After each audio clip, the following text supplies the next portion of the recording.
Welcome to Digication Scholars Conversations. I'm your host, Kelly Driscoll. In this episode, you'll hear part 2 of my conversation with Tina Abbate, clinical assistant professor and coordinator of the nursing student internship program in Stony Brook University's School of Nursing. More links and information about today's conversation can be found on Digication's Twitter, Facebook, and Instagram. Full episodes of Digication Scholars Conversation can be found on YouTube or your favorite podcast app. So I was curious, when they start creating their ePortfolios, are there specific templates or prompts that they use? You mentioned that they're given some requirements on, certain kinds of content that they should include. But are you utilizing any kinds of templates or prompts as part of that process? Yes, I think that type of guidance is very important. Apart from the rubric, which we pulled from the literature to decide what we wanted them to include in their ePortfolio. So apart from the rubric, which like I mentioned is very prescriptive, it leaves very little to subjectivity. And then again, we add that, the top tier points for visual appeal. I also developed a template of my own so that they can have something to peruse as they develop. I think that that's very helpful to them so that they know exactly what to expect in this ePortfolio assignment. Yeah. Okay. And so with the template that you created, does that have, was that kind of personalized for you, or is it kind of a sample student? I've seen different approaches. Yeah, at this point, I made it very generalized to the student. And the nice thing about the template is that you can include notes in there, like a pro tip, stuff like that. So I made it very generic and, with some hints and, pro tips in there and suggestions about how to make a particular tab enhanced.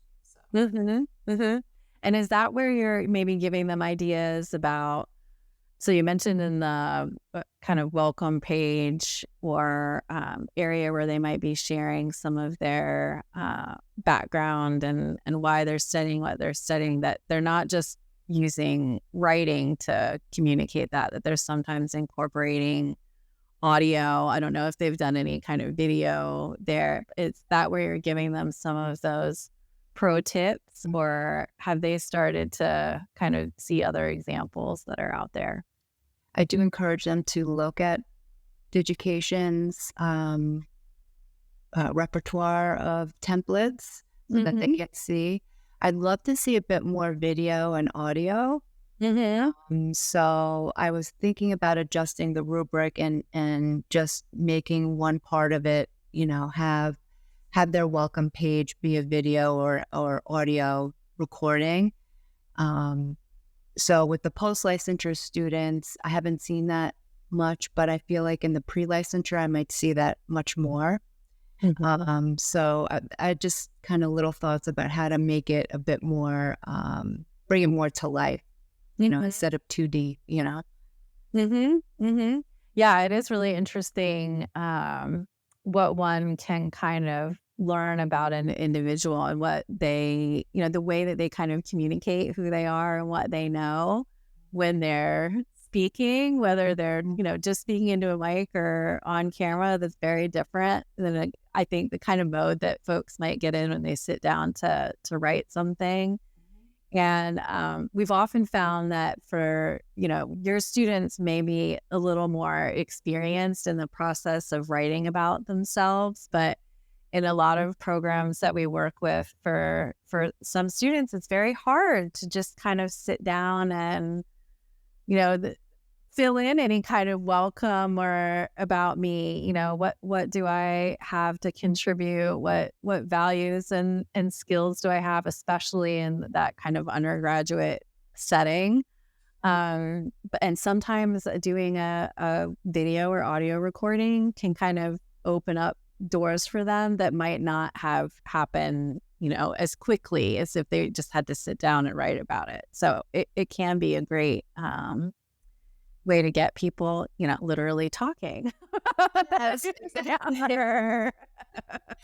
I think that would be seamless with my pre-licensure students because I have them already do an elevator pitch assignment. Yeah. So it is literally 30 to 45 seconds, like very short, quick pitch about themselves that I think would work well, that they could just take that and just put it into their ePortfolio.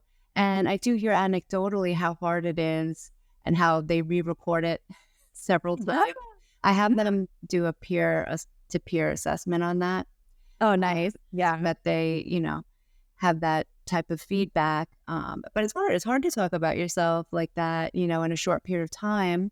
So I give them all the tools and resources to make a very, succinct statement about themselves, but that would really fit really well into their portfolios.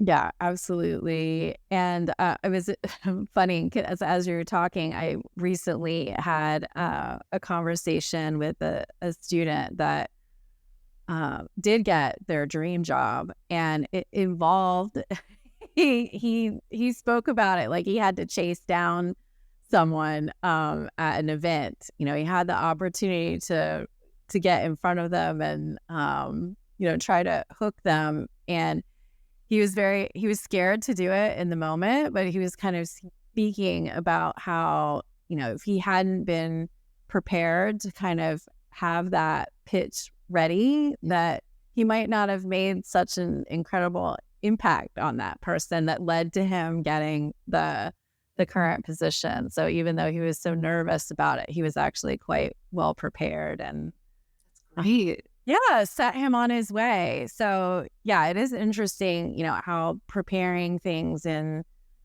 different modes and methods, can help you in different kinds of experiences where you may have that opportunity to make a connection with someone.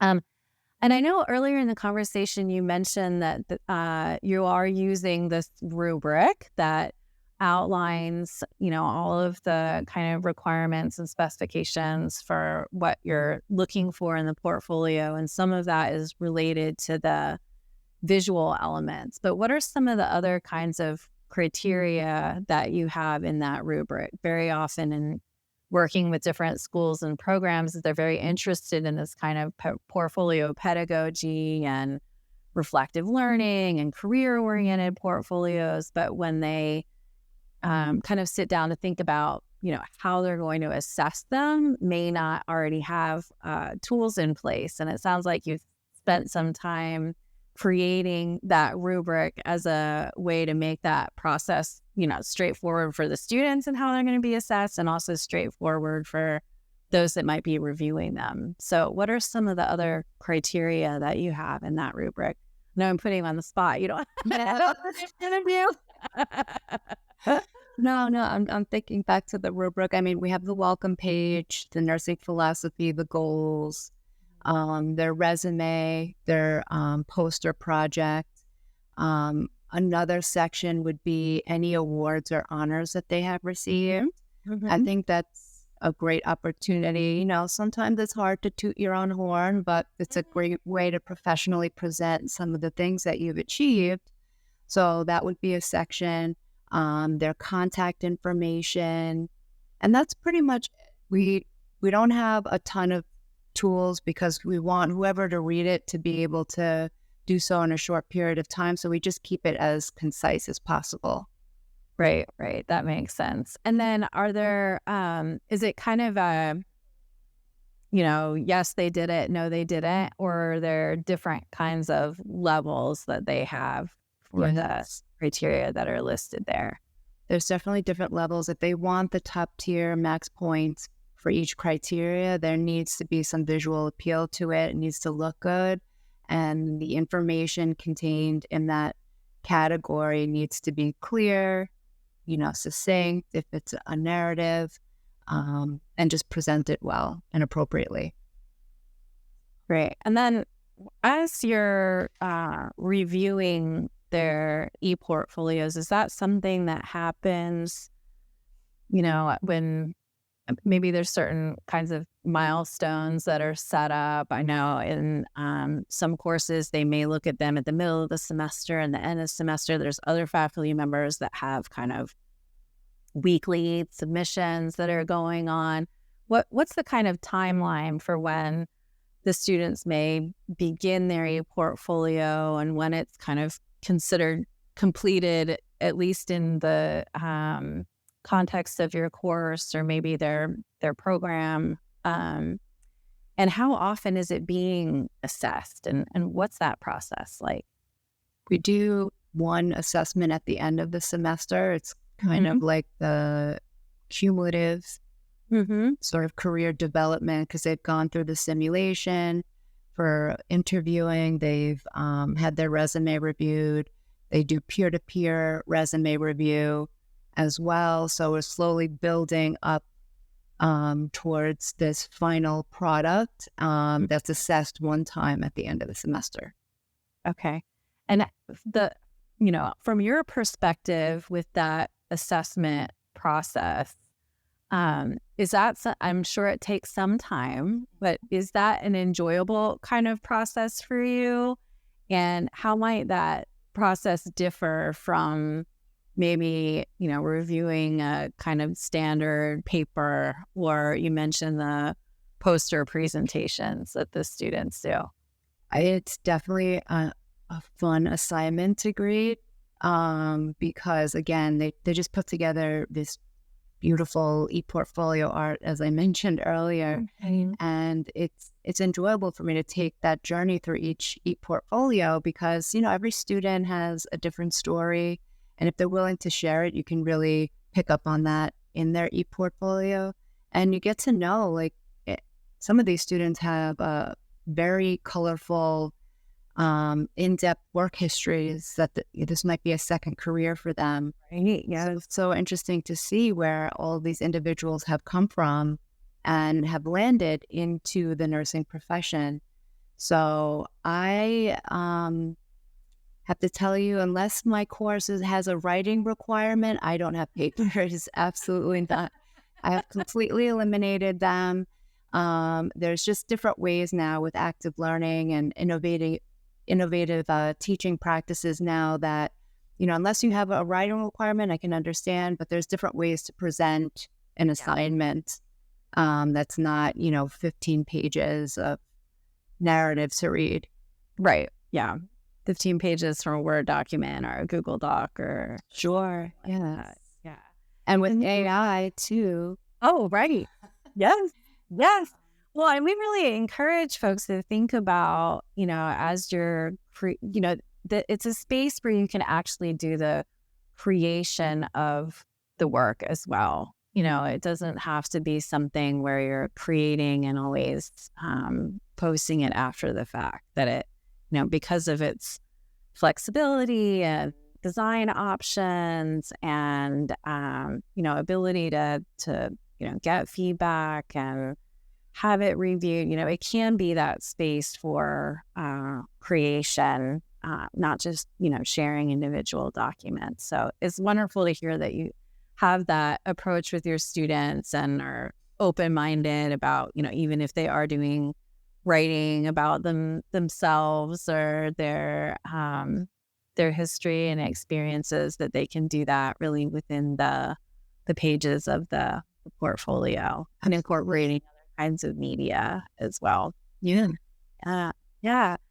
So I was curious, as part of the assessment process, I know with nursing, there's a lot of professional practice standards that they're working towards. And are those mentioned at any point in some of the materials that they're presenting within the portfolio?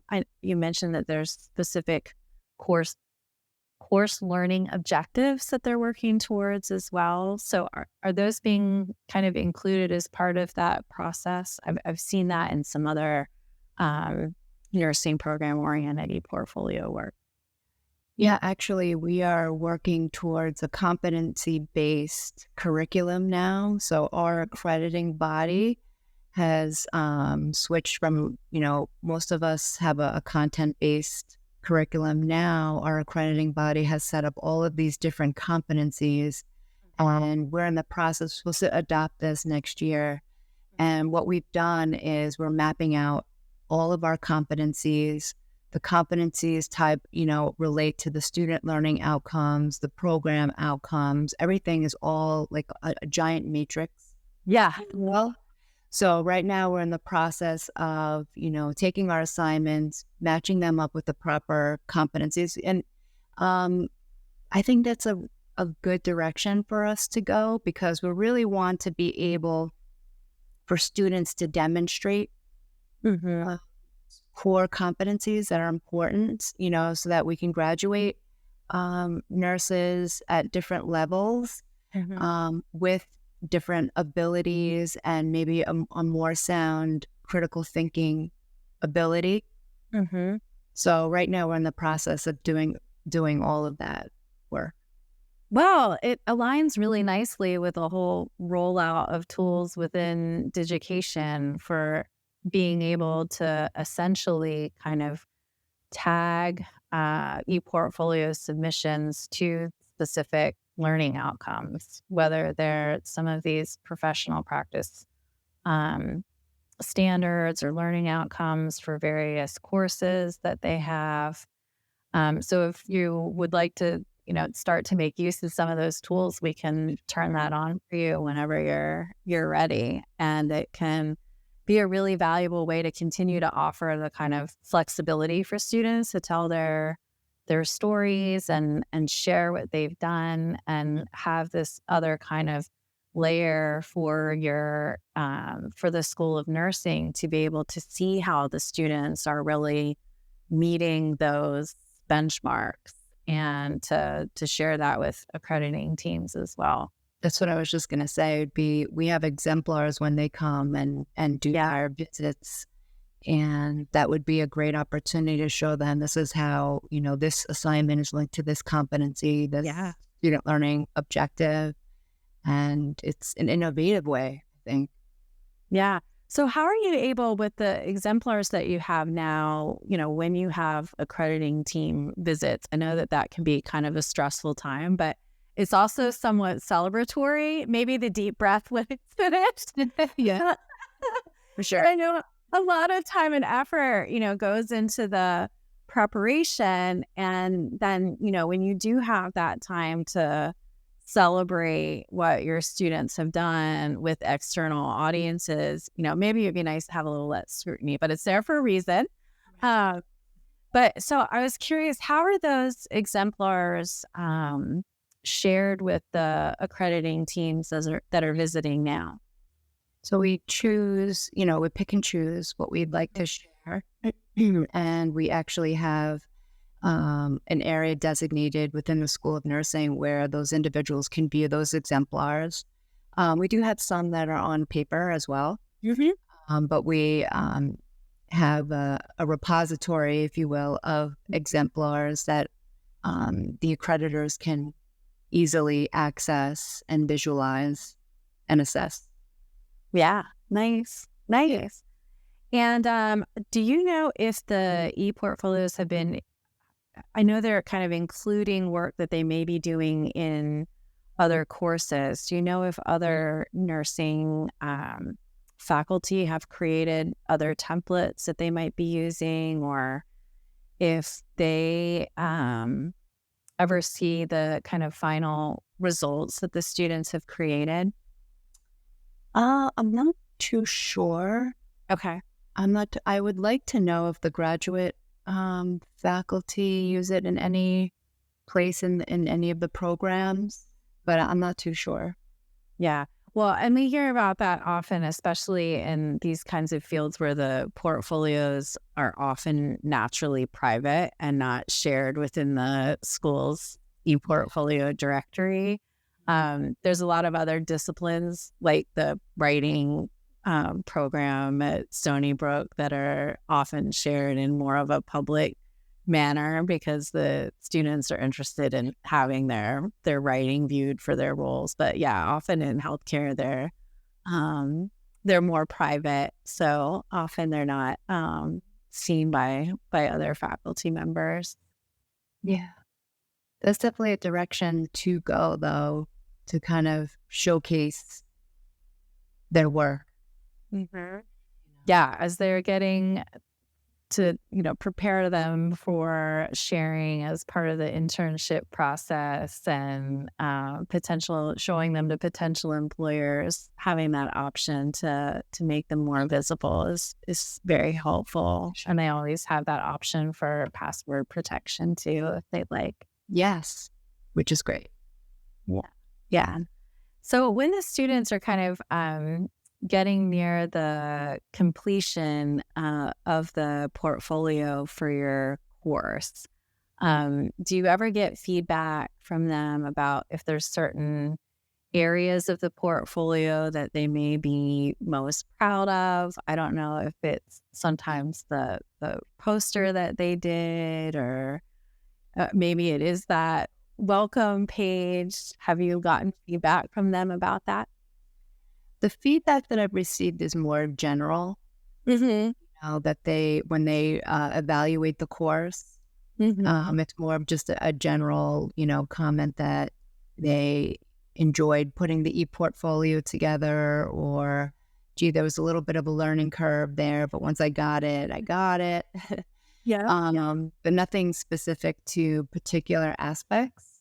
Okay. Because we don't ask those like pointed type of questions. Mm-hmm. So it's more like a general feedback. As part of their course evaluation. Yeah, that makes sense. So when you mentioned that the students right now aren't giving any kind of peer feedback on the portfolios themselves, but that they do have opportunities as part of the kind of mock interviews that they do. What is that peer feedback process like? We use a learning management system called Brightspace. So there's the ability for students to give feedback into something that's been submitted by a student. So it's something that's built into our LMS system, that they're assigned a resume to give feedback on based on certain criteria, which is, like a rubric. And the student can use that to improve their resume, for example. And then when they have the simulation, the Career Center will give them kind of the final feedback on their resume, so it's, ready and to go off the runway. Well, that's awesome. Well, Tina, thank you so much for your time today. It was wonderful to hear about your experience and what brought you to Stony Brook and the wonderful impact that your work has had on the students there. It was wonderful to spend some time chatting with you today. Same. Thank you for having me. I really appreciate this. Absolutely. Take good care. You too. Bye. Coming up next, we'll be chatting with JT Torres, Director of the Center for Teaching and Learning at Quinnipiac University. Here's a quick preview. I want everything to be just in time, not just in case, right? I want people to be so immersed in the moment that when they run up against the challenge and they don't know how to respond to that challenge, the faculty member swoops in with, here's what you need to know right now. And then I can incorporate that, here's what I need to know to overcome this challenge. That develops into schema, right? That develops into long-term memory. That's what we call active learning. And that's also what we call agency.